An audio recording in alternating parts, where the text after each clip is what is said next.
Russia, Turkey, and others who would take part. Let me just give me a second.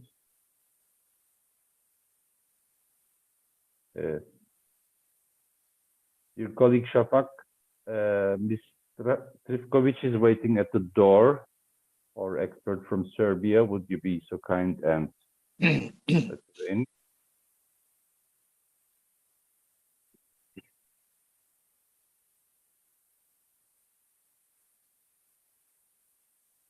I see Ms. Trifkovic.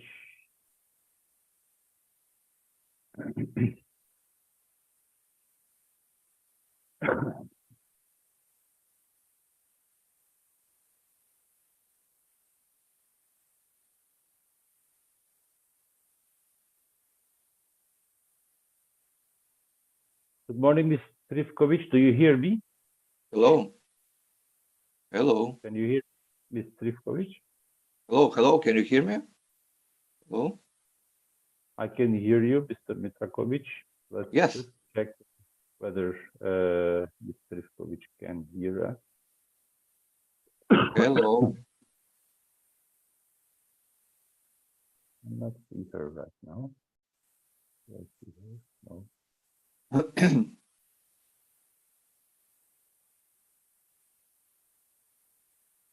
Yunus Bey, ben duyabiliyorum beyefendinin sesini.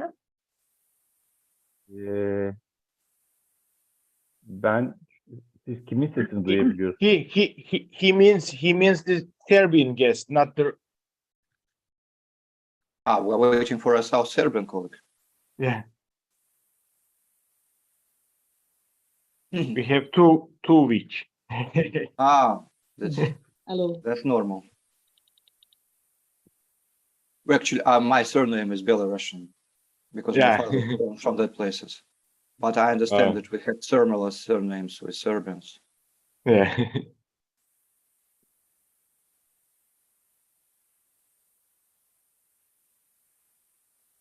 Trifkovic, can you hear me?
Ms. Trifkovic, can you hear me? Yes, I can hear you. Good morning. Good morning. I'm Happy to sorry, have you here. I have some problem with connection. don't worry, no problem. So, Just start video. I just presented this short introduction to get to the topic. So we have 4 guests. Good morning. Good morning. We have 4 guests. Can you please turn the audio off meanwhile, because there's some background voice. 4 guests. They will speak also in this order. The first is Mr. Stanislav Mitrakovic. He is an expert from the National Energy Security Fund and the researcher at the Financial University under the government of the Russian Federation. He will start with the first presentation. And as he has to leave earlier, we will, when he finishes, have 1 or 2 or 3 questions from the audience to him. Second is Dr. Şerife Özkan Nesimioğlu. She is an assistant professor at the KTO Karatay University and the Department of Energy Management in Turkey. She will speak as a second presenter. Third comes Ms. Dragana Trifkovic. She is Director General of the Center for Geostrategic Studies in Serbia. And fourth, we will conclude then with Mr. Michael Roberts, who is shortly said economist and labor activist in the United Kingdom, and he has been working in the London city for the past for 40 years, so he's an expert on international political economy as well. And when the 4 presentations are closed, we will have a question and answer section where all journalists can direct questions to the presenters and also introduce their opinions and criticism if they have. Let me mention again that this webinar is aired live on our YouTube channel, uvidata.com, for all your friends who want to see you or the webinar on YouTube live.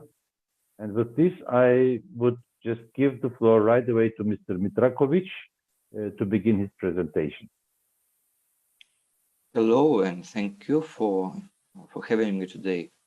I have a privilege for speaking first, not because I'm the greatest one, just because I have to leave earlier. I'm in a hotel waiting for a checkout.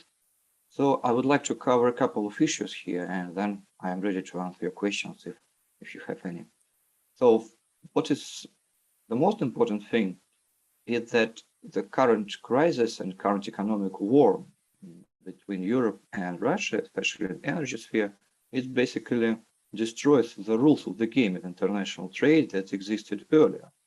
What I mean is that such mechanisms as nationalization of Russian assets of Russian energy companies in Europe, assets of Gazprom and Rosneft in Germany particularly, assets of Gazprom in Poland, sends a clear message that the same thing could happen with any other exporter that are unfortunate enough to break relations with the West.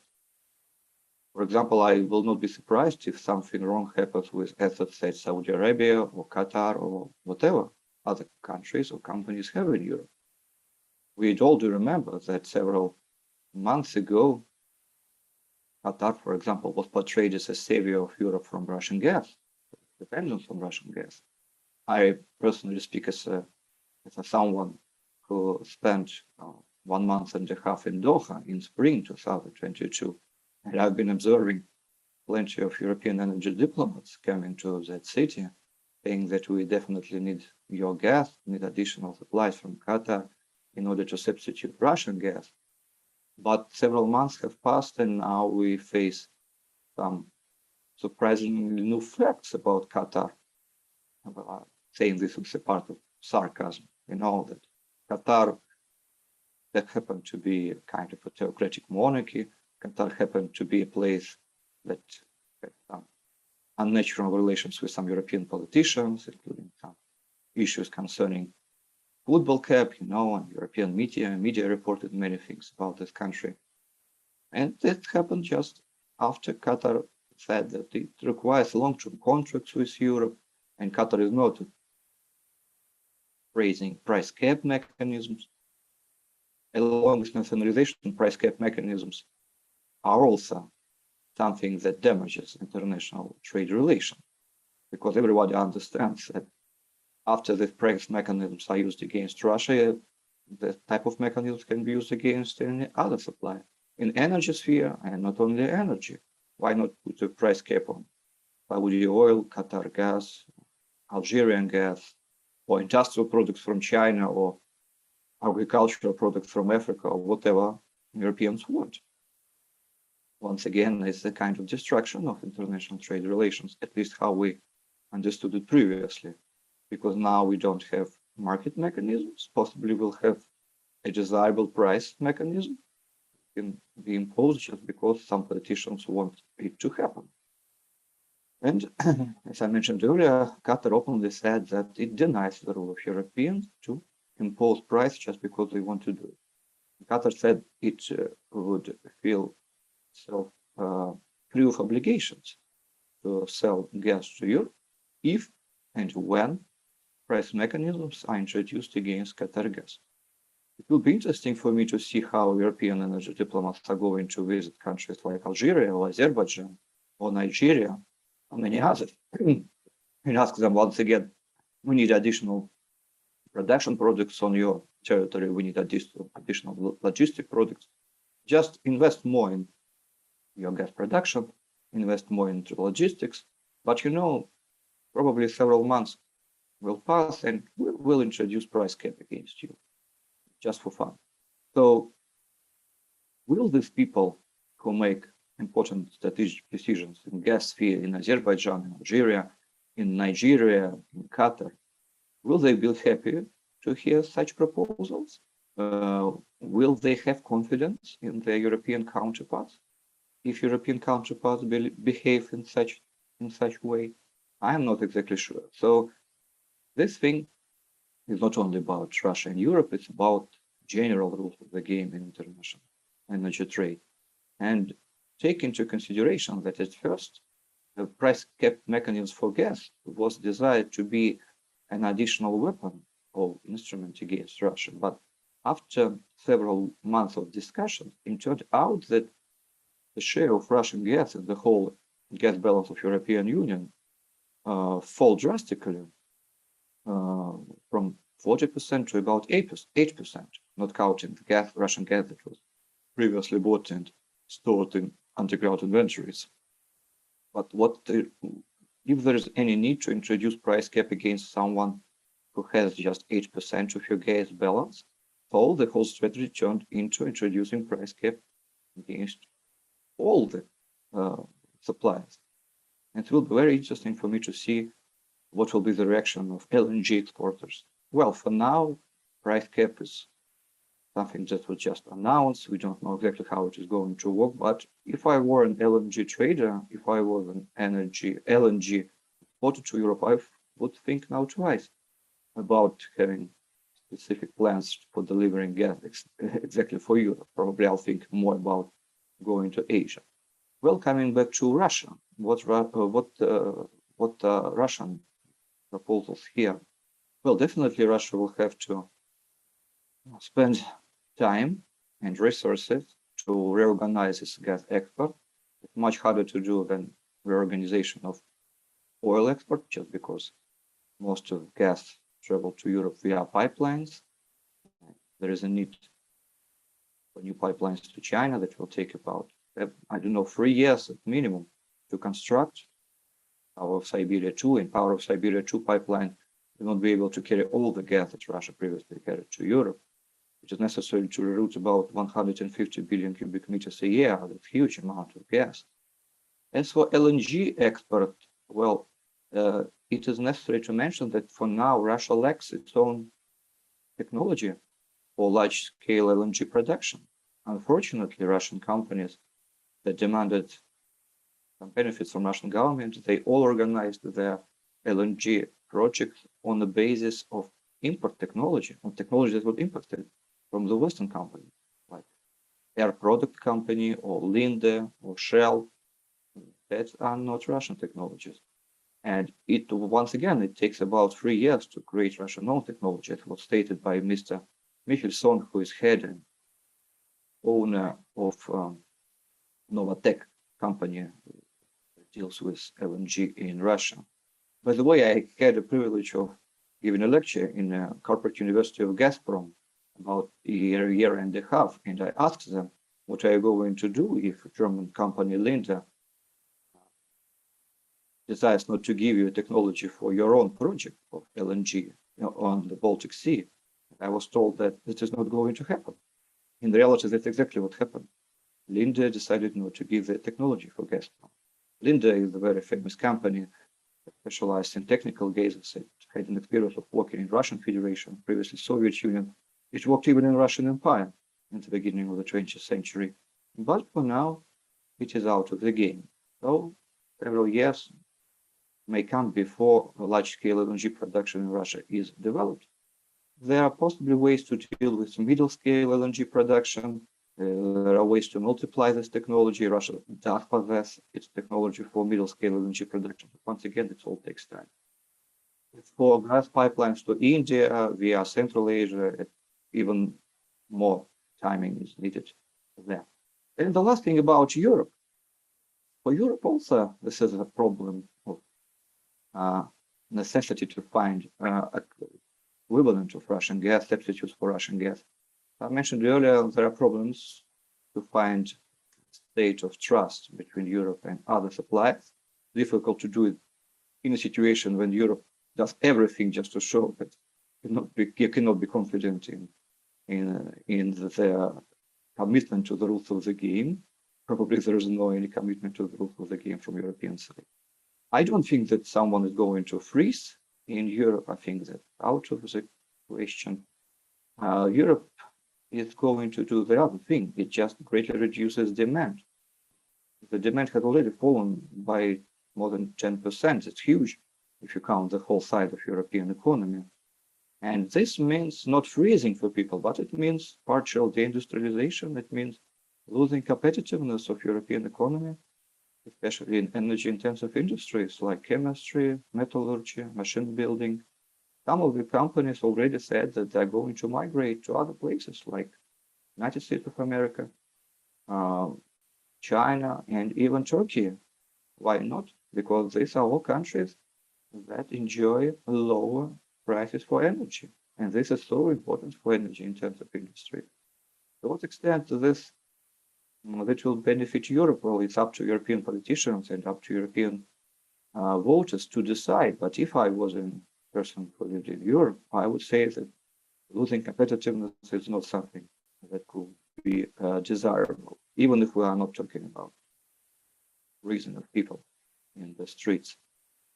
Well, that's possibly the most important thing that I wanted to inform you, and I'll be happy to answer your questions if there are any.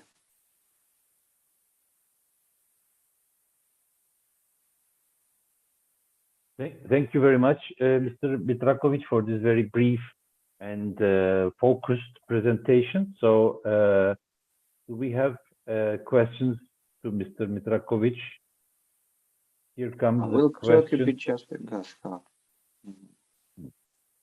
Will Turkey be just a gas hub in Mr. Putin's proposed project, or will it also play a role in setting prices, asked my colleague Mehmet Perince. Okay, very interesting question. Thank you for it. Well, just a few words about hub in general. Well, the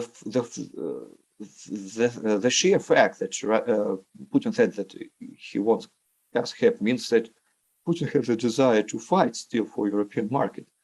That Russian president thinks that it is a necessity to somehow rebuild this relation between Russia and Europe in energy sphere. Because, you know, if Europe faces deindustrialization, there will be less demand for any gas, including Russian gas, in future. And if there are no ways to rebuild these relations in upcoming, I don't know, 2 years, probably there will be a new investment cycle in America.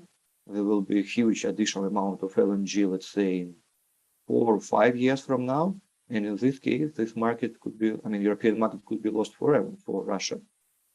So probably the whole idea of gas hub in Turkey is an idea of continuing the fight for European gas market for Russia. There are ways to sell Russian gas if it is branded not as Russian gas, but kind of a blended gas or gas from Turkey, gas from Heb. Yeah, I think it could be even branded as Turkish gas. I don't know if Europeans agree to buy it. That's still a question if they are ready to do it or not. As for prices, well, I think it's still under discussion, and I think this is the secondary important issue. The first very important issue: if European companies are really ready to buy Russian gas, if it is branded as Turkish gas, because for now, all European politicians, almost all European politicians, saying that we are saying goodbye for Russian gas. We don't need Russian gas. We will not be buying Russian gas. Russian gas is out of the equation. So if they agree, after that we could discuss prices. If they don't agree to buy Russian gas generally, well, probably there is no need to discuss the price. I think that if gas cap really happens, there will be ways for the management of this cap to determine prices or to determine formulas. Thank you. Do we have more questions coming in for Mr. Mitrakovic? If not, I would like to ask you, Mr. Mitrakovic, given the energy crisis they are in, do you expect Europe to abandon US policies on Russia towards Russia? Do you think that, yeah? Well, probably it could depend on the scale of the crisis that Europe faces. Probably now they are not on the brink of that level of crisis that could influence the life of ordinary people. Ordinary people don't really study statistics about energy, about industry, about diminishing industries, about deindustrialization. People just follow very simple agenda. What are the prices in their bills? What are the level of bills that they have to pay? Probably after winter ends, after people start receiving new bills, probably a change of public opinion would happen, but still it takes time. Probably after a year or two living in conditions that lead to deindustrialization of Europe, public opinion could change. You know that recently there was a publication in Bloomberg by Mr. Blas, who is a very famous British Bloomberg correspondent for energy issues. He wrote an article, by the way, that was praised in Russian media because there was an idea that Russia and Europe could rebuild its relations and Europeans will buy Russian gas once again because there are natural, economic, and geographical and logistical reasons to buy that gas. There is no other gas that would be more beneficial for Europe from the point of view of sheer economics. But I suppose Russian media failed to see some specific moments that I also mentioned in this article. It is mentioned there that Russia could once again sell gas to Europe like Saddam Hussein sold oil to America and other countries after the war of 1991. That means that Saddam Hussein was defeated, he had to pay reparations, and to pay the reparations, he was allowed to sell oil. So Mr. Bluffman said that something like this could happen to Russia, but from my point of view, we are very far away from a situation when Russian authorities could recognize something like a political or military defeat. They're going to pay reparations. I think that very, very out of the equation that happens in the heads of Russian politicians right now. So probably there could be a chance to rebuild this relation, but once again, it takes time, and I think we should not put it into a context of reparations, talks, and so on. It could happen in a more I don't know, rational way, if and when Ukrainian crisis is somehow resolved, but definitely not in the ways of paying reparations. I think it will be much easier for Russian government to stop all the remaining trade with Europe. It will be better for them than an agreement to pay reparations or something like that.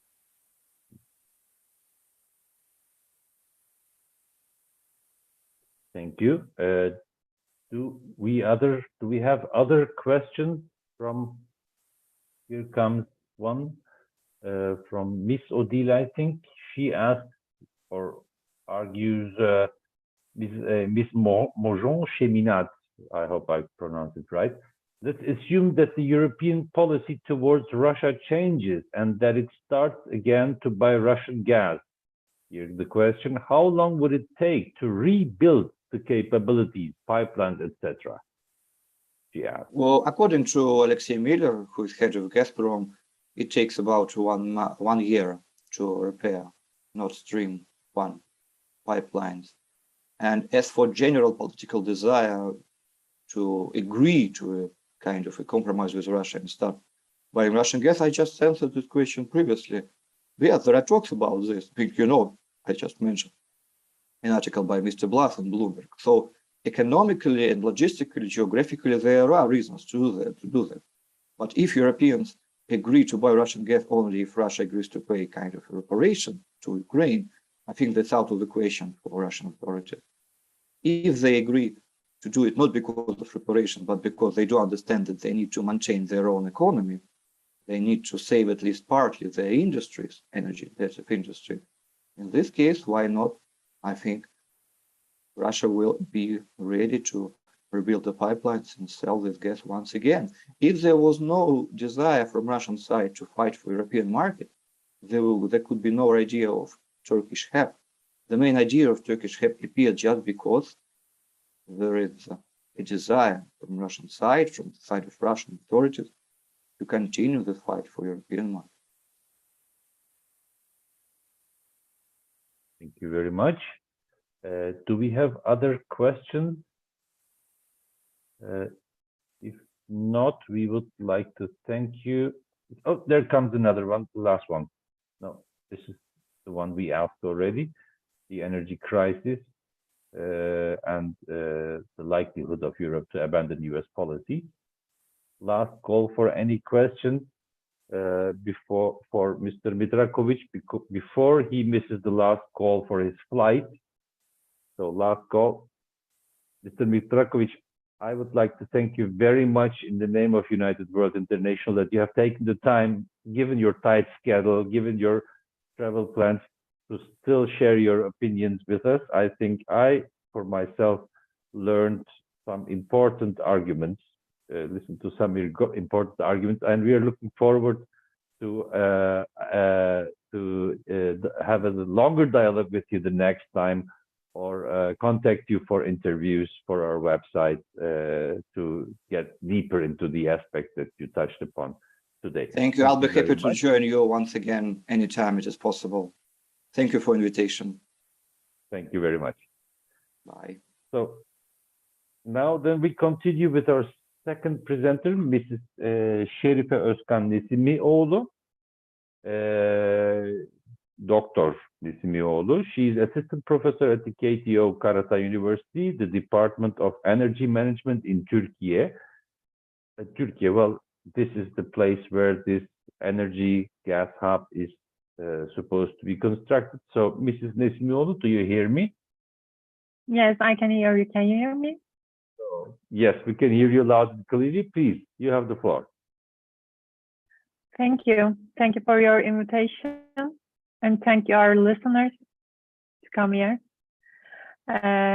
First, I would like to start with a short timeline with the beginning of the issue. Russia supplied nearly 40% of the European Union gas market until Moscow on 24th of February sent tens of thousands of troops into Ukraine in what it calls a special military operation, as you know. Since then, the West has introduced sweeping sanctions, including on Russia's oil and gas cuts, its purchases of the Russia sourced fuels and sought alternatives. After explosions whose cause under investigation damaged the Nord Stream Russian gas pipeline system to Europe under the Baltic Sea, Putin in October proposed setting up a gas hub in Turkey, building on a southern route for export. This is a very important point of the issue, southern route for export. Without being specific, Putin has said a hub could be set up in Turkey relatively quickly and predicted customers in Europe would want to sign contracts. It's not a new opinion, actually. Nearly for 5 or 6 years, an alternative route to southern and northern Europe is on the agenda of Russia. They were planning additional lines to Turkish Stream, but it didn't find enough support from potential markets, possible consumers, or we can say demanders, like now. Russia's exports to Europe have fallen by almost 43% this year, and the Turkish Stream pipeline to Turkey is running well below its almost half of 31 billion cubic meters of annual capacity, which is very low. According to estimations, 60% of pipeline capacity was unused following exports this year of about 10.5 BCM gas by 21 of November. It will take at least 3 or 4 years to build the costly new infrastructure needed. This is estimation of some energy experts, which is very high than my colleague who spoke before me. He said Miller's estimate is just 1 year after the crisis, but it seems like it could be more than 1 year, at least 2, 3, or 4 years. Experts, according to experts' opinions. Even if a new pipeline could be built, then who is going to buy the gas? The main question is that about the hub. Now, I would like to give some perspectives of the actors: Russia, Turkey, European Union, and maybe a few words about NATO and American perspective, which is very negative about the issue. And it affects Turkish foreign policy, which continues since the Ukraine crisis began. Turkey is between Russia and the West, Russia and the NATO, Russia and the EU and USA, as you all know. According to Russian perspective, Mr. Putin said that the proposed hub was attractive because it would give both countries more power to set prices, which means the market will be transparent and political powers will not intervene in the market or market system as we see at the global market like Henry Hub, MBP, etc. He says we could calmly regulate prices at a normal market level without any political overtones, which is very important for the, as I said, for the transparency of the market issue. As the gas trade between Russia and Europe has been disrupted by the war in Ukraine, the Kremlin has been looking for ways to divert its gas sales to other countries. Mr. Putin said about that Russia will soon start the construction of a new pipeline, for example, to China. As we all know, Russia is getting higher energy relation with China year by year. President Vladimir Putin's plan to make Turkey a hub for Russian gas in theory could allow Moscow to mask its exports with fuel from other sources, but that might not be enough to persuade Europeans to buy, which became real in China. China sends Russian gas without its Moscow label as LNG to Japan, for example. At least 3 to 4 years needed to build the costly new infrastructure, and the question is, even if a new pipeline could be built, as we asked before, then who is going to buy that gas? That will not be Russian gas, as my colleague said before me, but gas from the hub, they say. It will be another label, maybe Turkish label, or it's going to be mixed. Turkish perspective actually about that, because at the end I won't make an evaluation about that. Turkey doesn't want just Russian gas for the hub. Turkey also asked for Azeri gas and Turkmen gas, as we all know, to manage that risk that Europe or even Southern or Northern Europe doesn't want the Russian gas or possible political crisis that Turkey could have with USA. A trading source in Europe said China, which overtook Japan to become the world's top importer of liquefied natural gas in 2021, is already reselling Russian LNG, which has not labeled as made in Moscow, as I said. Southern and Eastern Europe may not care where the LNG originated. This is the view of Russia, actually. If the hub started to work, huge possibilities would open up for all sorts of swap operations. This is also a Russian expectation about that. With the Turkish gas hub proposal, Russia has returned to a long-standing idea to add 2 lines to the existing Turkish Stream pipeline to double its annual capacity to 63 BCM, which corresponds exactly to the combined volumes Russia sold via various routes to Austria, Bulgaria, Hungary, Italy, Serbia, Slovenia, and Turkey in 2020, according to Gazprom data. Now I want to come to European perspective about the plan of Russia and Turkey, because this plan is welcoming in Turkey very much, as you know.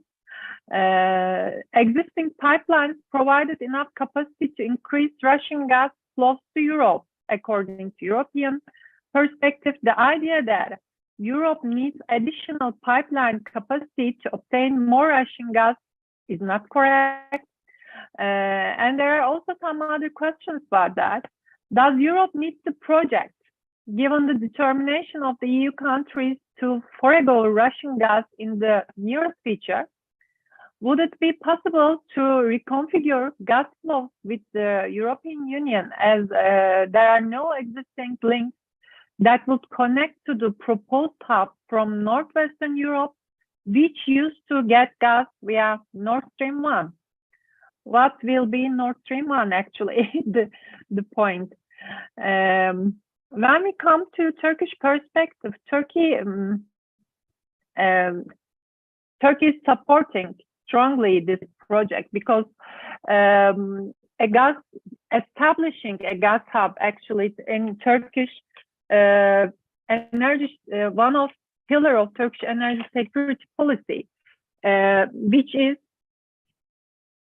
very complex, because Turkey is, as you know, importer country as a profile, as a consumer profile, and natural gas is the weakest point of Turkish energy security, because self-sufficiency is very, very low when we compare with the other energy sources. Now we are waiting a supplement source from Sakarya area, from Black Sea, but this is just an expectation, a hope maybe for 2023.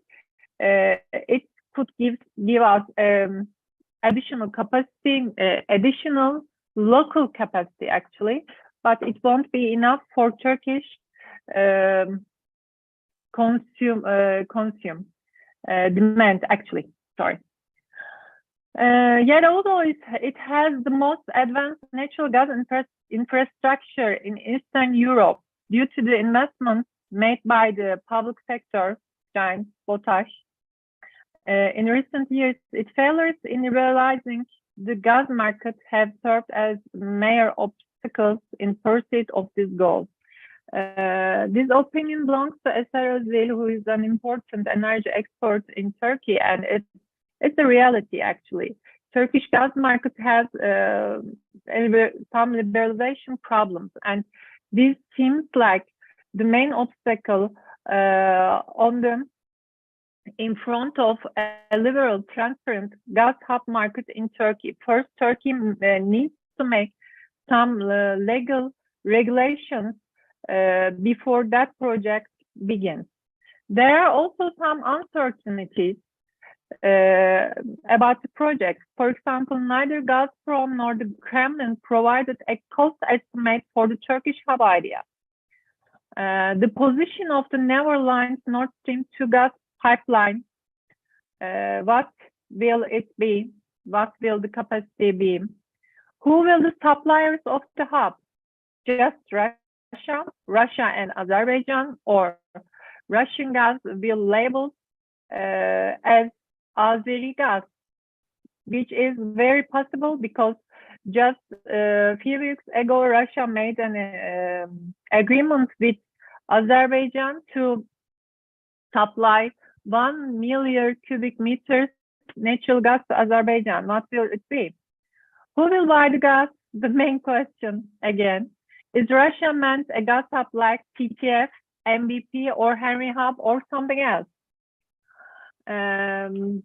Turkey and Russia's requests are compatible in general about the gas hub. Both of them want a gas hub, but expectations are possibly different. It seems like Russia sees this project as an opportunity for bypassing Ukraine and reaching southern northern part of Europe. For Turkey, it's an opportunity to make its dream to establish an international, transparent, regulated gas market and be an important player at the global gas market. Thank you for now. Expecting for your questions. Thank you very much, Dr. Nesimioğlu. And now we continue with Ms. Dragana Trifkovic. She is the Director General of the Center for Geostrategic Studies in Serbia. That means should such a gas hub be established and new pipelines constructed towards Europe to deliver gas to Europe, she is connected to us from one of the most probable countries that these pipelines would pass through and would also probably would benefit from. So I'm looking very forward, Ms. Trifkovic, to your presentation and to your views concerning this gas hub. Thank you. Thank you. Thank you very much. Good morning to everyone from Belgrade. Wait. We have an echo in your voice. Yes, I hear also. Is it now better? A little bit better, yes. It's better, yes? Yeah. Okay, sorry. Good morning to everyone from Belgrade. First of all, I want to thank you for the invitation to participate in the webinar. On the assigned topic of the energy crisis in Europe, the Center for Geostrategic Studies prepared an analysis, mostly thanks to our expert in this field, Miloš Drakovic, and I will try to present it as clear as possible. Can you hear me normal now? Yeah, but I think when you get closer to the microphone, the quality gets better. Closer. I hear some echo. Yeah, we do also. Is it good now? Keep on talking, so we Yes, check. I have some problems with. Okay. I will start from that there is no substitute for Russian gas, neither in Serbia nor in Europe. The US administration, we think, is using the Ukrainian crisis in attempt to have its suppliers seize the market of the old continent from Russia. The International Energy Agency, world experts and energy companies warn that there are not enough stocks of blue oil on the planet that could compensate for any shortage of Russian gas on the European market.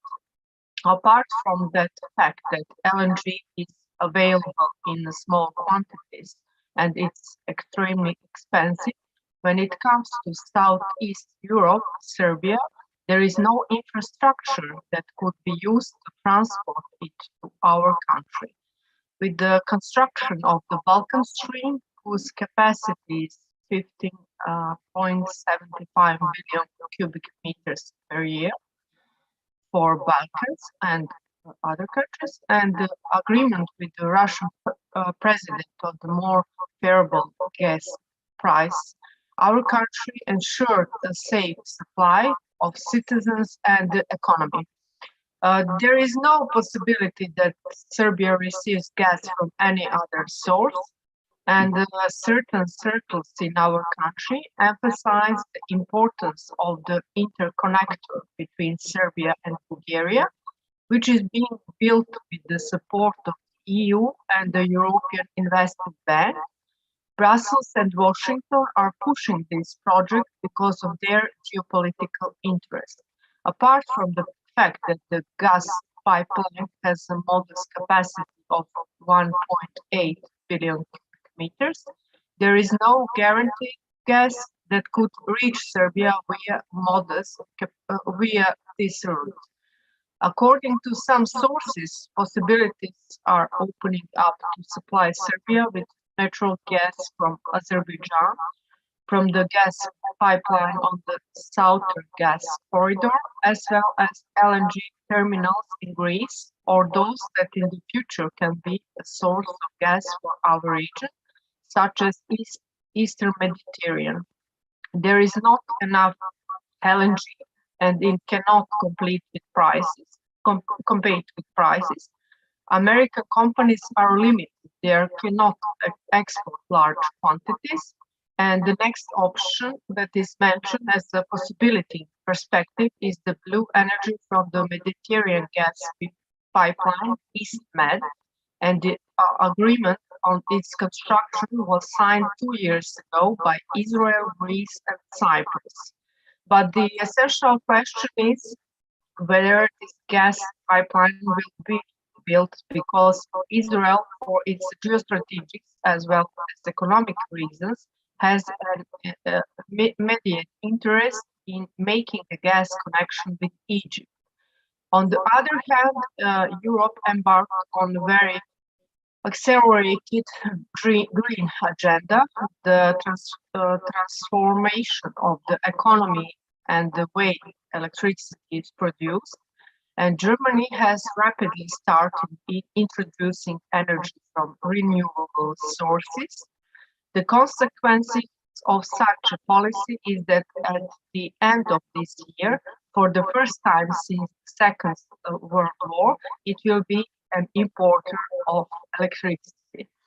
And last year, Europe ended by importing 40% of gas, 33% of oil, and 70% of coal from Russia on an annual basis between 216 and 267 billion cubic meters of gas arrives in the Union from that country. And we will summarize the data for this year soon. The European Union and the US reached an agreement on the supply of American liquefied natural gas, which should reduce European dependence on Russian gas. The Americans actually fairly towards the Europeans in this agreement. People often think that the largest producer of energy in the world is Russia, but it's not. It's America. It is also the biggest consumer. The well-being of the American economy is based on cheap energy sources, so the US cannot currently offer more than these 15 billion cubic meters to Europe. And first of all, it is a technological issue, not an economic one, because it can no longer be produced. The Qatar, the second largest exporter and fourth largest producer of natural gas, announced that it will not be able to provide Europe with large quantities because it has long-term contracts with Asian countries. It is not normal that 34% of the world's energy is consumed by Europe and the US, only 8% by Russia, 20% by China, and the most populous countries such as India, Bangladesh, Indochina, where 40% of the population lives, consumes only 12%. Prices on other continents are much higher than in Europe, and while the Europeans struggle to diversify their supply routes, Russia was quietly building its gas pipelines to China and will continue. However, what is rarely talked about, continental production in Europe, more precisely in the Netherlands, will be stopped in 2030, and the gas production in North Sea drops by 40 billion cubic meters per year. Europe is in a very big energy problem, and France will start building 14 nuclear power plants in the foreseeable future, which can strain the French economy compared to any other European country. Releasing Serbia from its energy dependence on Russian gas is primarily a political, not an economic issue, all the more so that is in the foreseeable future, despite the first step taken toward diversification of gas supply sources, which should enable competition on the market and energy independence, it cannot be counted on. In addition, Serbia has neither the infrastructure nor the technology for eventual delivery, processing and storage of liquefied gas, and it is estimated that this would cost slightly less than $1 billion. And in the next 10 to 15 years, there will be no alternative to Russian gas for Serbia because there is not enough of it from other sources. So it is impossible for our consumers to replace it with something else. The situation is not better regarding American liquid gas either, because in Europe there are only a few terminals for its reception, and all of them are quite far from us, except for the one in Alexandroupolis, which is not yet finished, and in Kirk, which was opened last year and whose capacity are limited. That's why this story about American liquefied gas is only it's on a long stick, and besides, it would cost us at last 2.7 times more because it is based on fracking technology, which is much more expensive and which is affect the price. Gas, which arrives by tanker from America, Qatar, or another sailor, is significantly more expensive than gas that arrives via pipelines. It's simply a more expensive technology. First, the gas has to be transferred to a liquid state so that it can be transported.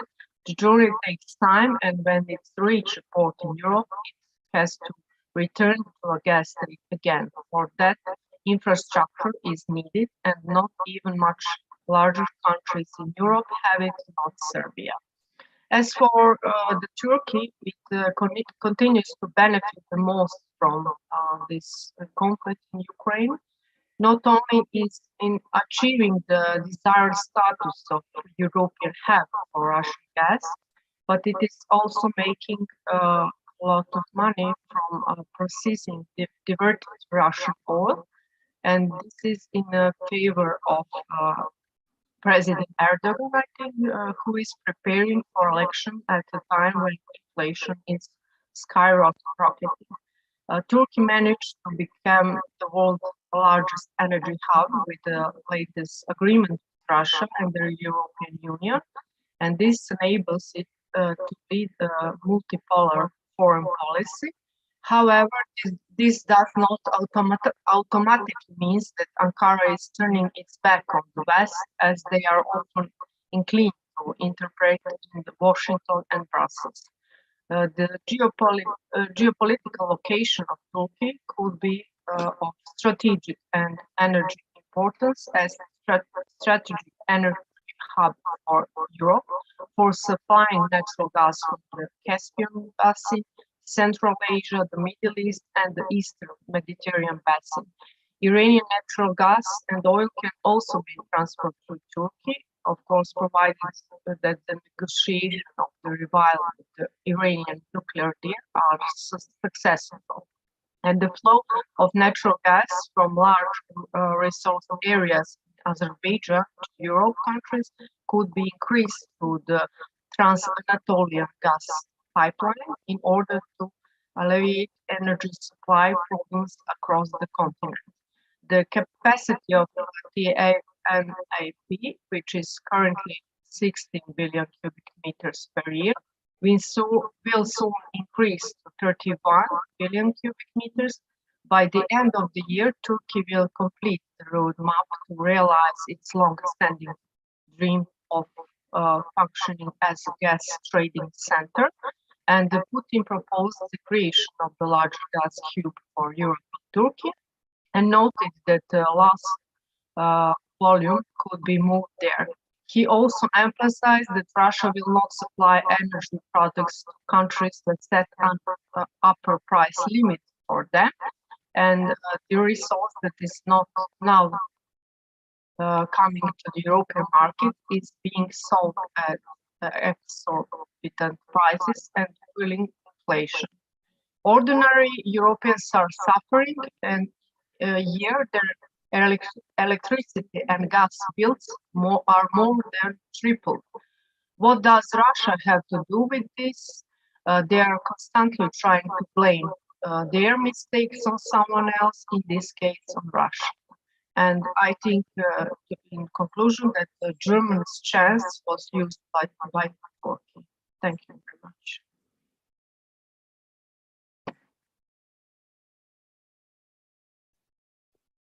Thank you very much, Ms. Trifkovic, for your presentation. Is there another computer on in the room where you're at? Because sometimes, no? Or a mobile phone or something? Okay. I'm told that sometimes it happens due to that. Well, much talk has been made about demand. So are the Europeans going to buy? What about the demand? This is one point that I picked up in the presentations. We have Mr. Michael Roberts here to answer maybe that question. Mr. Michael Roberts, would you buy that gas? You, Britain, or the European? Well, what do you think? If I'm now speaking for the representatives of the Western governments, which is not usually my role, I have to say, that I said the current political position is quite clear from the NATO countries and the European Union, backed and supported and led by the US, is that they don't want to buy any energy from Russia, and they want to end all energy purchases from Russia. And that is the aim, the war and political aim of Western governments at the moment. We stand in a position where it's very interesting, this discussion, because what it tells you, we have a major discussion going on here about an energy crisis, which tells you that the war that is taking place in Ukraine it's not a war just of weapons of war. We're now using economic sanctions as a weapons of war in a major way that has never been used probably as much as now, at least even in the Second World War or in previous wars, and that the main object of Western governments is not to send troops into Ukraine to fight the war alongside Ukrainian troops, but to try and strangle the economic and energy position of power that Russia has. Are they going to succeed in that is the question that, in a way, this discussion is taking place on. We've seen both oil and gas sanctions now, and now the further development of price caps, both on oil and gas, being introduced first on oil and now apparently going to be on gas. Whether these will succeed in squeezing down the ability of Russia to sustain its export revenues across the world remains to be seen. My impression is that that's not going to be the case. Certainly on oil, that the oil price cap is at a level which doesn't really threaten very much the position of Russian oil exports to the rest of the world outside of Europe. And the gas price cap also seems to be pitched at such a level that it will also have similar little effect on gas exports. But more importantly, what this discussion we've had so far is about actually the practical ability of transferring energy from Russia with its powerful energy production resources into Europe. First of all, Europe, or at least the European governments, are not prepared to take this anymore. Will they be able to avoid and divert their consumption away from Russian energy exports? It seems that there's going to be a difficult process. It's clear that, for example, that capacity for energy is at maximum levels in the storage units within Europe at the moment to get through this winter. And the claim that there was going to be a severe winter freeze and outages in Europe, I think, is unlikely now for two reasons. First of all, capacity is at maximum. Capacity alone isn't enough, but the other factor is that there seems to be some reduction in energy consumption being carried out by European consumers to enable them to get through this winter. So these factors provide, as it were, a gap between whether we move on to a more significant energy crisis next year, winter 2023, than this particular winter that we're going through, because those capacity levels are going to come down very sharply over the next few months. And as we get towards the summer, then we will see the situation of whether European consumers are prepared to accept the situation, as Mr. Mitrovic said that earlier, that it'll take a year or two maybe if this war is going to drag on before European consumers begin to feel the real, can they go on like this? Because what we're talking about, and I think that was clear from our previous speakers, is that alternative sources of energy outside of Russia are going to be very difficult to provide, particularly for Europe, but also at a hugely increased cost. I mean, liquid natural gas imports, which European governments are trying to do now and build up capacity for, is going to be 4 times the cost of the previous energy imports made from Russia through gas pipelines and through the oil process and so on. And that means that it's going to be a huge hit on the cost of living, and we're already seeing that across Europe. I speak in the UK, where the cost of living hit is really the most significant reduction in living standards for the average household in 200 years, in just the space of 1 year. That's an indication of the hit to the cost of living that European consumers are going to experience this year and next. Germany in particular, and the rest of the Eurozone, is now heading into a significant recession or slump in production and investment, talking of something like maybe a 3% reduction in German GDP, which is unheard of since the Second World War. In fact, across the whole sector of the Eurozone, we're going to experience a reduction in output and investment that has not been seen much greater than the so-called Great Recession of 2008-9. So this is a, whatever we might say about what's happening in the war, this is a significant economic hit to the whole of Europe.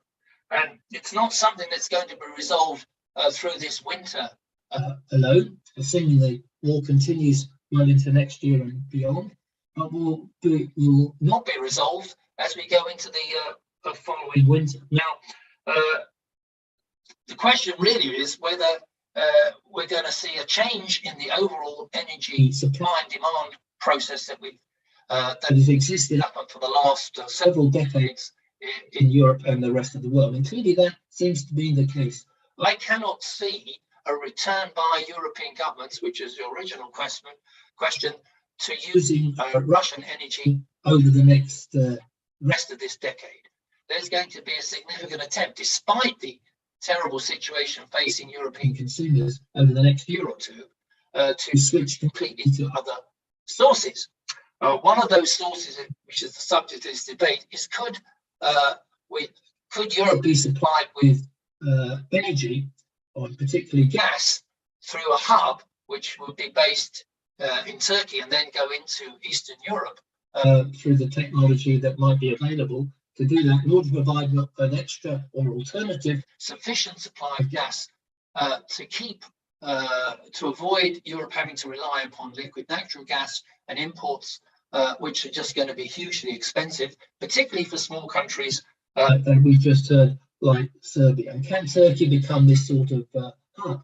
Well, from what we've heard so far, the evidence would suggest that it's not going to be easy, because, and even if it was possible, from the point of view of given there's a war going on and sanctions are being applied by the West to avoid this, and so there'd be an attempt to block such an alternative for Russian energy supplies, then it's going to take several years. I mean, Mr. Mitrovic pointed out that it would take 3 years for Russia to organize the technology pipelines to transfer energy supplies into China, for example, and there is a severe sanction being placed upon imported technology for such pipelines and so on. I just saw figures that showed Russian technology imports in this specific area are down 28%, and Russia, I'm afraid, technology depends upon Western technology to a great extent in the energy area, and there's therefore been a 40% fall in the ability of production in these particular technology projects,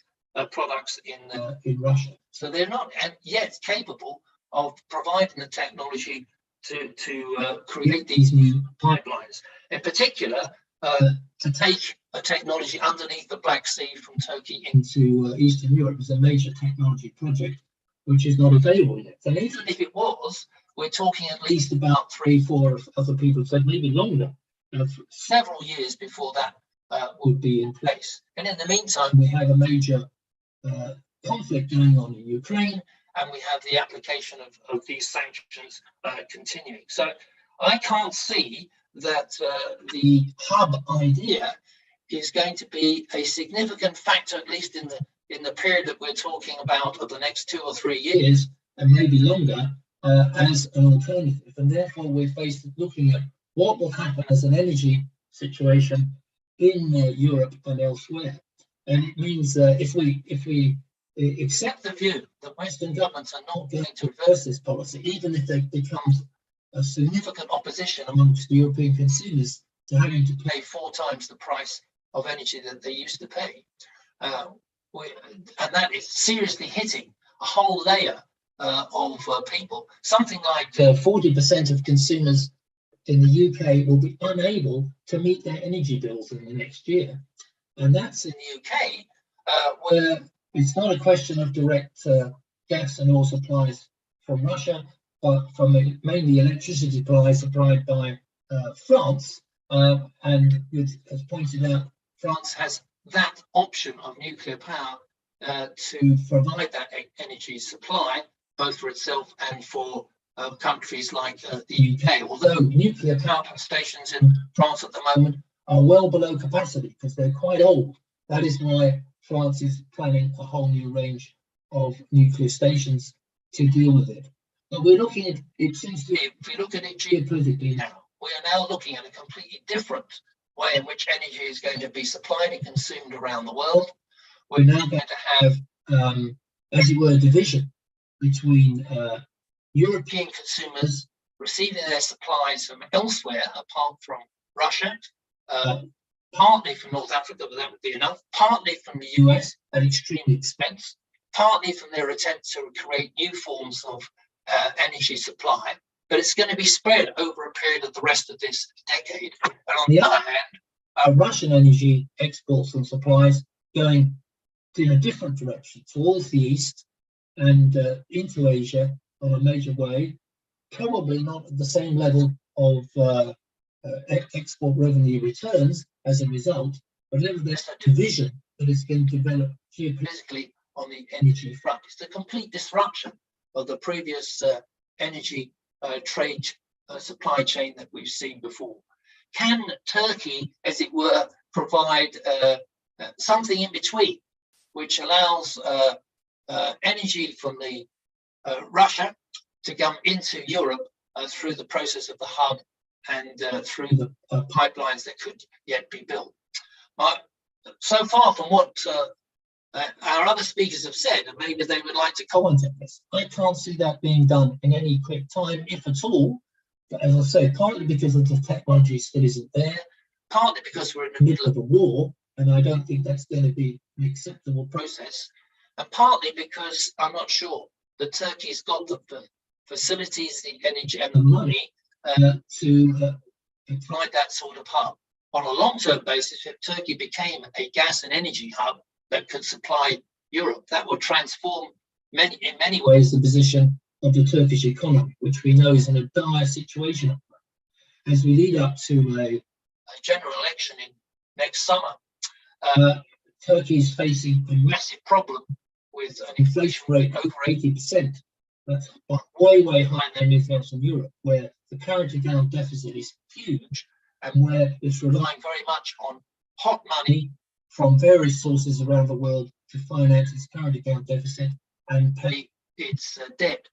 The hope that Turkey could become a gas and energy hub and we would do away with this continual roller coaster situation which exists for the Turkish economy, there seems to be way too optimistic at the moment, given the environment both globally and the fact, above all, that the Ukraine conflict continues and appears to be continuing indefinitely over the next year or two.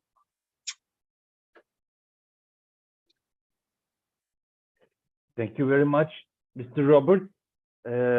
So now we have concluded the 4 presentations, and if the presidents of Russia and Turkey were listening to our presenters, they would not be very optimistic. In spite of that, some questions in my mind remain, but these are my questions. So now I would invite all the members of press and my colleagues to ask or articulate the exponents or to articulate their opinions. We can also enter a debate in that matter. So just use the meeting chat function on the right side. By the way, thank you, Ms. Trifkovic, for the text of your speech. So use that part and you can either present your question there or you can ask to have the word just for you to take a note of it.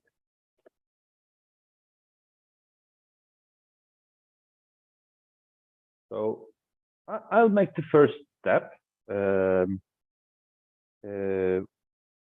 All speakers said it's very difficult to establish such a gas hub, that there are questions whether the Europeans would buy Russian gas at all. Mr. Roberts said there is almost no question about that they don't want to buy.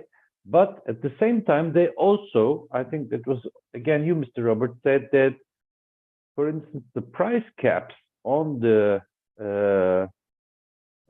oil and gas imports from Russia are not designed in such a way as to hurt Russian export revenues too much. The other way around, it means they are not designed as to cut off the current exports as they are made right now. Additionally, despite a decreasing share of Russian gas in the European market currently, I think Mr. Trifkovic said that it is not possible to substitute Russian gas completely. Mr. Roberts said, if so, there will be great, with or without it, there will be great problems in paying the bills for 40% of the British citizens. Ms. Nesimioğlu agreed to that too. So the picture is the following. There are sanctions, there are price caps, but the price caps do not seem to be intending to cut off energy ties completely. There is the quest for alternative sources of energy. Mr. Mitrakovic talked about that with the Europeans visiting in a neo-colonial, neo-imperial manner countries such as Qatar, Nigeria, Azerbaijan,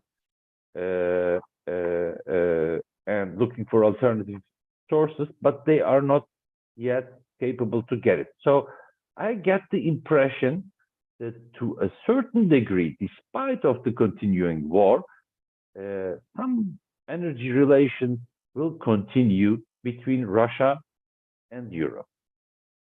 And what I think here is whether such an energy hub that includes also something that Dr. Nesimioğlu mentioned, mixing up Russian gas with other sources of gas, if that is a formula that would constitute a compromise, a kind of compromise for all sides. Why? Because Russia would still continue to export a certain amount of gas to Europe. Turkey would benefit, this is without doubt, needs no explanation. And Europe would continue importing Russian gas without having to admit it. So, is that a kind of saving the face solution for all sides?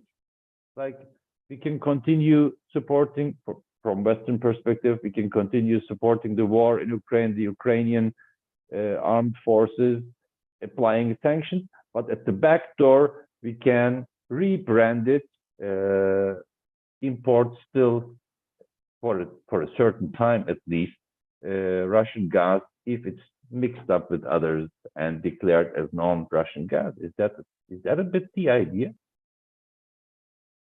My question was to all experts, whoever would like to answer that.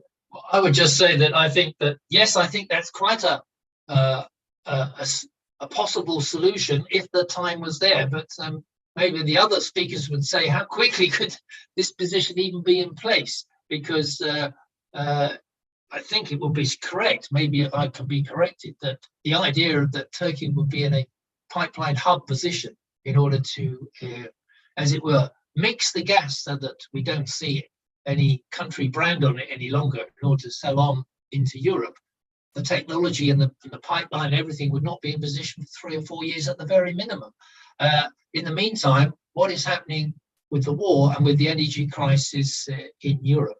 I think more likely, I think you're right, though, that it's clear that governments in the Eurozone who are not immediately on the border with Ukraine and Russia have introduced price caps, which basically ensure that there is at least some Russian energy supply, because those prices are pitched at the level which more or less are in line with international prices at the moment, and therefore there isn't really much of an impact on sanctions, which is why Poland, for example, wanted the price cap for oil to be at $30, not $60 a barrel, which of course would be much more severe as a hit upon European energy exports, on Russian energy exports. But yes, I could see politically that some political hypocrisy on the part of the European governments would find it acceptable to take Turkish hub oil or Turkish gas, in this way, so-called Turkish gas through the hub pipeline, but not yet. I mean, this is some way away, and it's still no more than an idea in the heads of a few people, rather than a practical possibility as an alternative for European consumption. I don't know what other speakers think.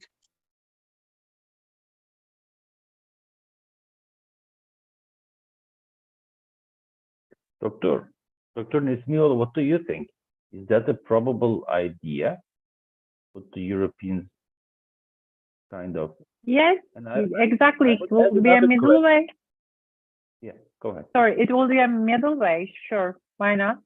Because there is no switching possibility with another energy resource that Europe demands for natural gas actually now in few years. And also Turkey has an increasing LNG capacity. Maybe Turkey would put gas into that up by using this capacity gas, not just Russian gas, but as I said before, as far as I can understand, yes, the expectations of Russia and Turkey are in accordance, it looks like, but at the end, Russia wants a transit geography by using Turkey, and Turkey wants more. And there must be gas-to-gas competition in a gas market, that kind of gas market that Turkey wants. If there won't be, so Turkey must be ready for negative reactions from USA, NATO, and also Europe.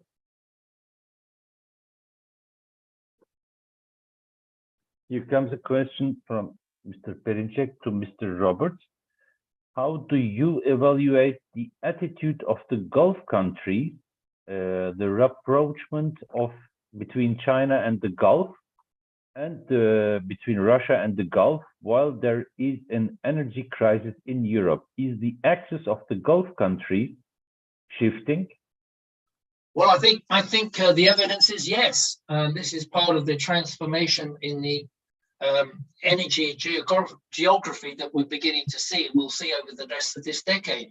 I've noticed, I just looked at the figures recently on Saudi exports into the rest of the world, the US and Europe, compared to Saudi exports to China.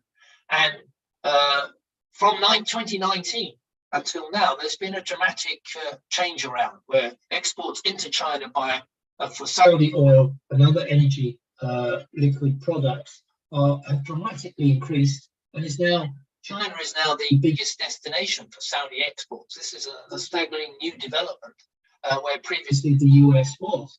Partly because the US doesn't need quite so much Middle Eastern oil because it has its own production, as one of our speakers mentioned, but also because of the need to look for new sources. That opens up a certain level of independence now on the part of the Middle Eastern countries that don't really are increasingly going to be able to get revenues from the rest of the world in the Asian area, particularly at the prices which they can charge to Asia or have done up to now. So I think that this is one of the new aspects that we're going to see over the next 5 to 10 years. Many of these things will not be clarified until this war, if it does end, is over, about whether the new changes that we're beginning to see in the direction of energy exports and distribution will continue, or whether it's just a product of the conflict. I think that it will continue. This is a sort of sea change now in the way in which energy is going to be supplied and consumed around the world over the next 5 to 10 years. Thank you very much.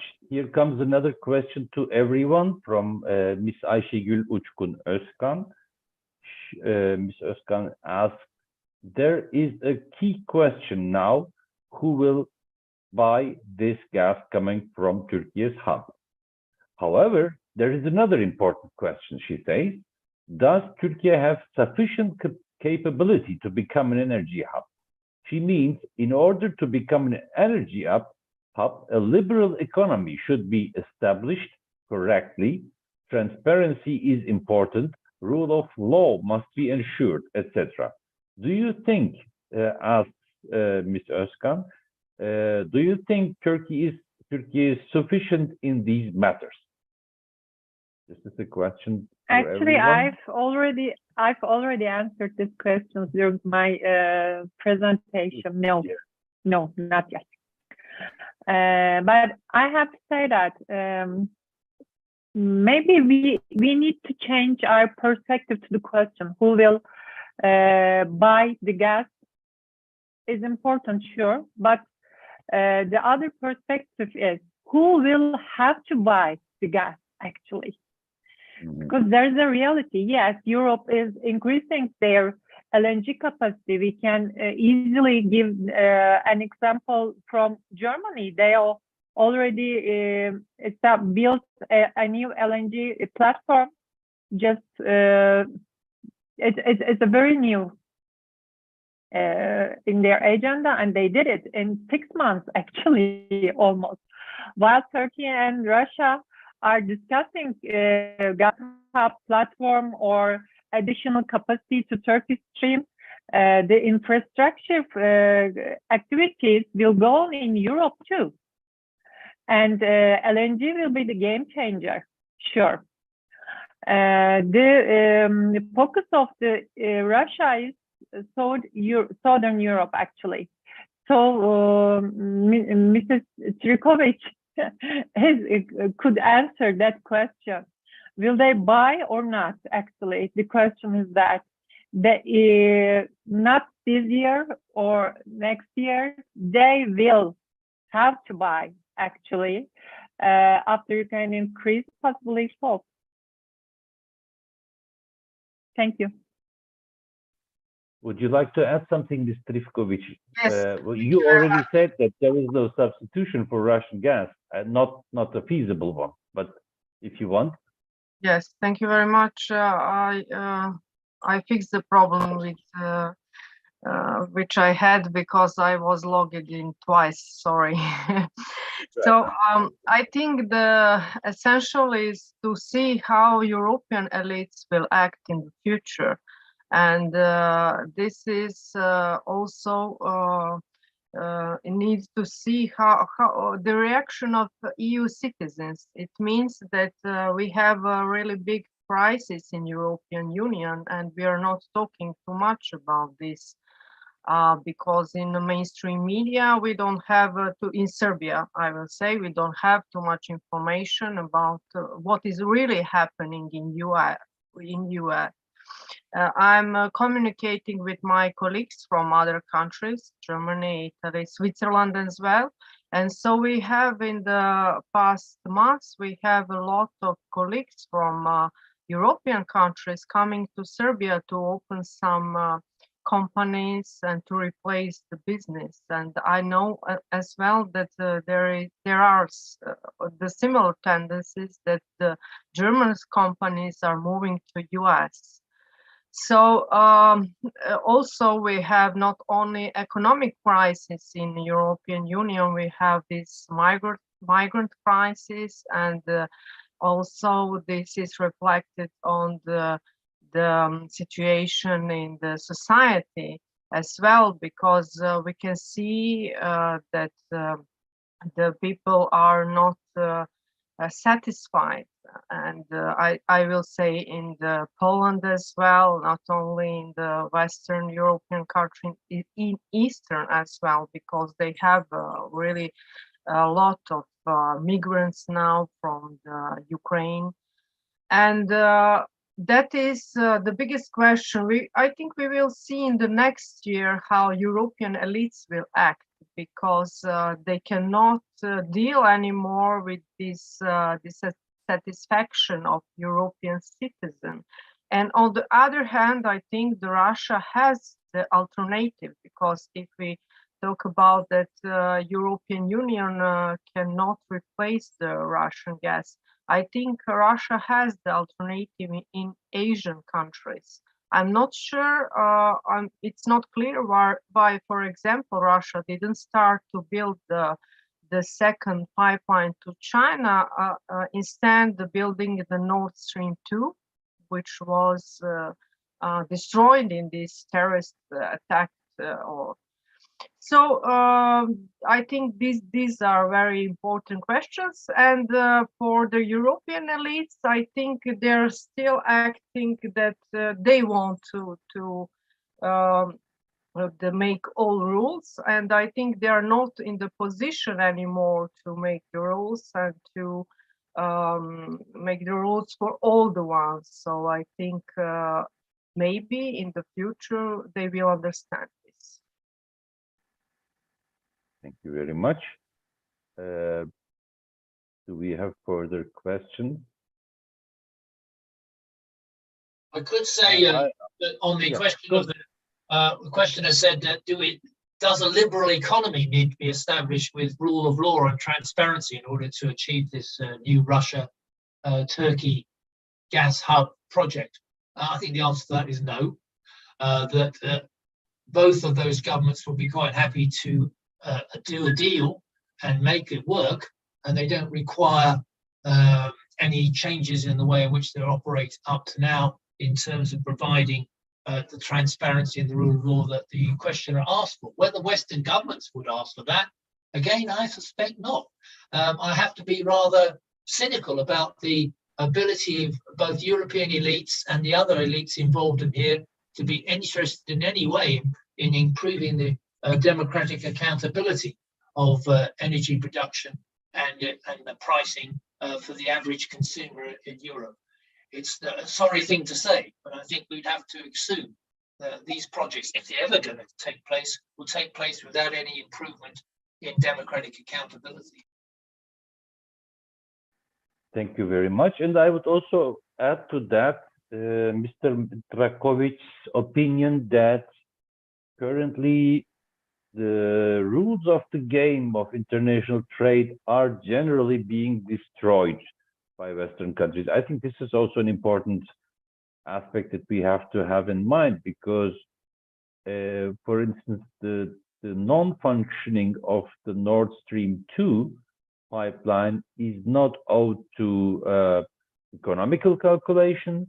It's not owed to bureaucratical calculations or legal problems. It has simply been blocked by the German government due to political decisions, and to make it irreversible, it has been sabotaged.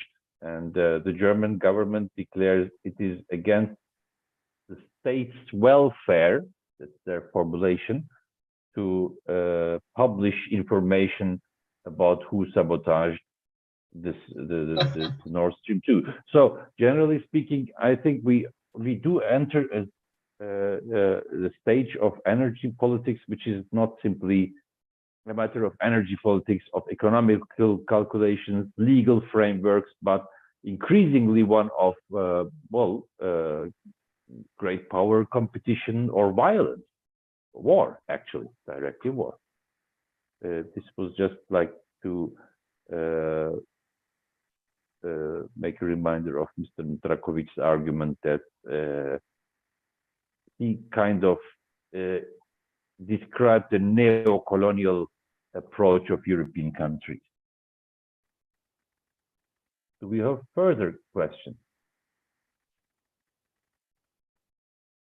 For instance, in that context, speaking of security risk, with the Nord Stream 2 example in front of us, which has been sabotaged by we don't know whom, we can guess, not difficult to guess, but we don't know. Such a gas hub, which would require new construction of pipelines from Russia to Turkey, and possibly new pipelines also from Turkey to the Balkans. Would that require, Mr. Ivkovic, my question to you especially, and also my question to Dr. Nesimioğlu, would that require also an additional agreement on the security level? That is, would Russia and Turkey have to supplement their agreement on a gas transfer hub with a kind of agreement on joint security? And how would NATO and US react? Dr. Nesimioğlu, you already mentioned that they are not very positively reacting yet already. Yes, I think that's the main question, how the US, especially through NATO, will react, because I think this crisis which we have in Ukraine is really made because they didn't want to make agreement. NATO didn't want to make agreement with Russia. We know that because already a few years, already more than, I will say more than 10 years, Russia was trying to make some agreement with NATO and the collective West, but they didn't want even to talk about this. And now, of course, we have this crisis, which is, I think, proxy war between NATO and Russia. And for the Balkans, it's also very important to have some agreement in the future. I think the whole European architecture, security architecture, cannot exist without Russia. She must include Russia, and now we don't have such agreement. So in the future, it will be very important, but it's hard to predict what will happen because, you know, we have unstable region. We live in unstable region in Balkans. Historically, this region was, we had a lot of wars all the time.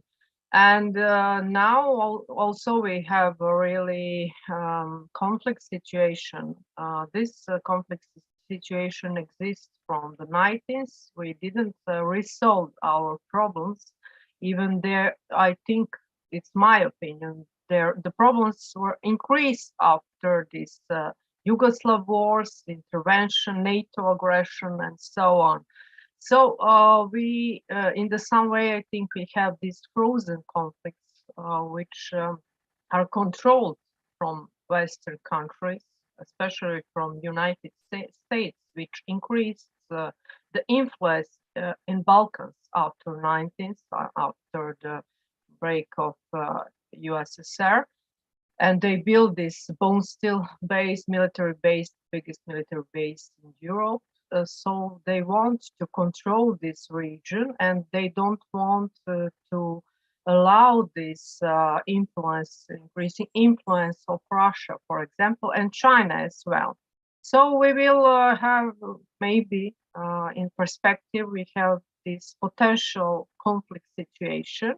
And as I said, they now they control a lot of, so they control this frozen conflict, and they control the both sides in this conflict, not only in Serbia when we talk about Kosovo, Albanian Kosovo, and I mean Albanians at Kosovo and Serbia, the rest of Serbia. Only also we have this kind of situation in Bosnia, and between Croatia and Serbia, and between unfortunately Montenegro and Serbia as well. So they have a big potential to make another crisis. This is my opinion. Dr. Nesmioğlu, before you answer that question, here comes an additional one. I think you would be the person to answer it. Given the Russian expertise in nuclear energy, is there discussions between Turkey and Russia to build cooperation around this energy, as Madame Odile Mojon-Cheminade? No, there is no conflict about that. Akkuyu nuclear is going to be in operation, the first part of it in 2023. So it will develop Turkish electricity production capacity again, and maybe it will be a reason of reduction Turkish natural gas demand. But there is no conflict about that. I can easily say that, because Turkey is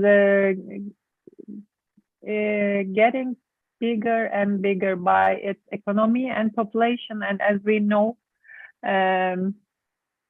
population and economy is the main drivers of the energy demand. So Turkish energy demand will increase in next years. I'd like to answer your first question by perspective of energy security, actually. Energy security approach the matter in terms of availability, accessibility, and affordability of energy sources, and physical protection of facilities in the energy resource, development, production, transmission, conversion, distribution, marketing, and also consumption network against all kinds of attacks is part of energy security.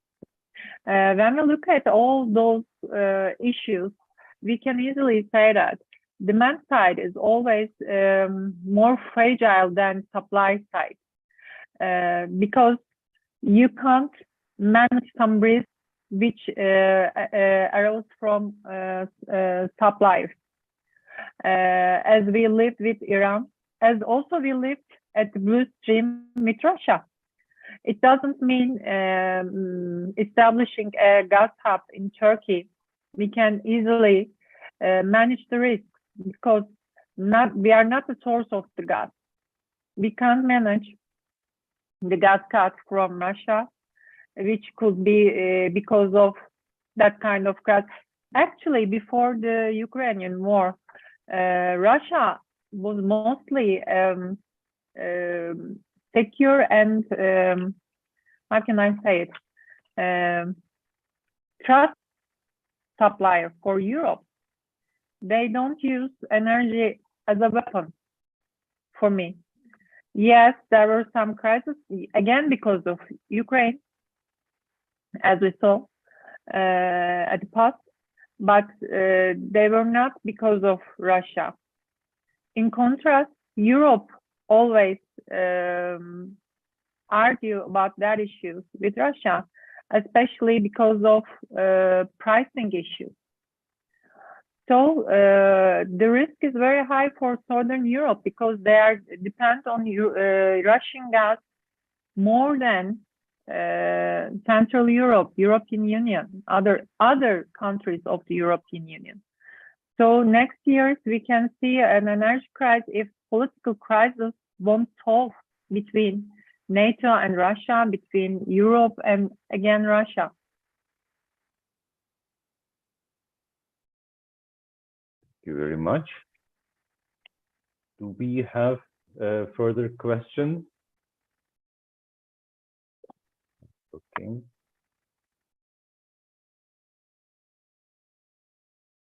So now we are almost approaching 2 hours of this webinar. I think we can now conclude if any, no.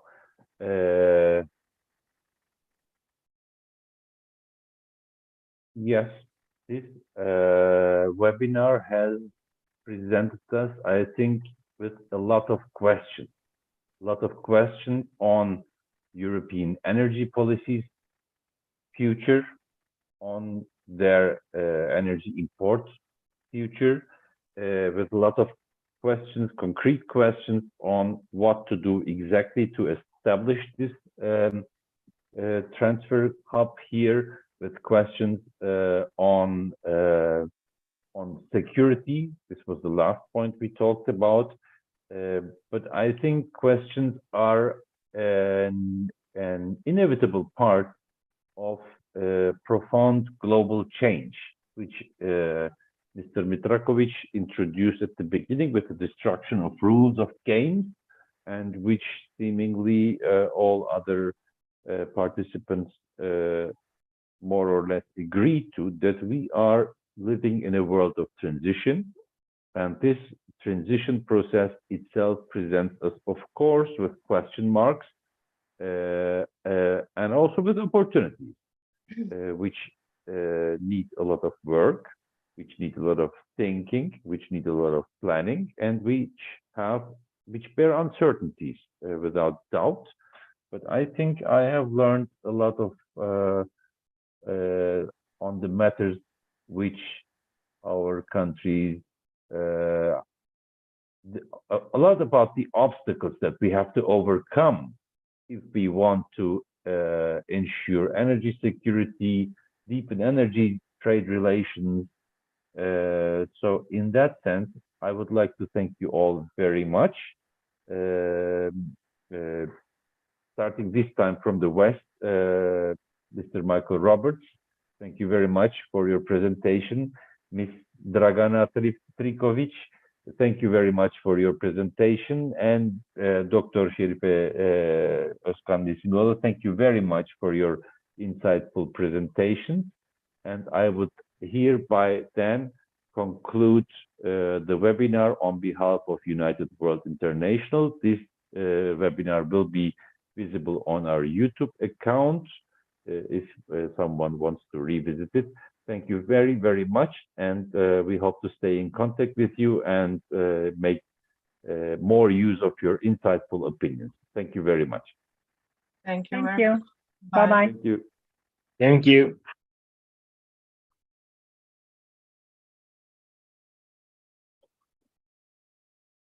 Mehmet Bey'le aynı renkleri giymiş olmamıza ne diyorsunuz?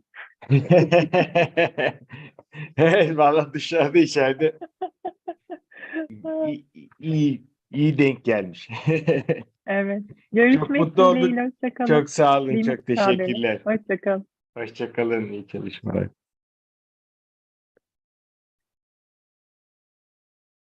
Yunus Bey bittiyse kapatıyorum. Tamam, bitti. Misafirlerin hepsi çıktı. Kapatabiliriz.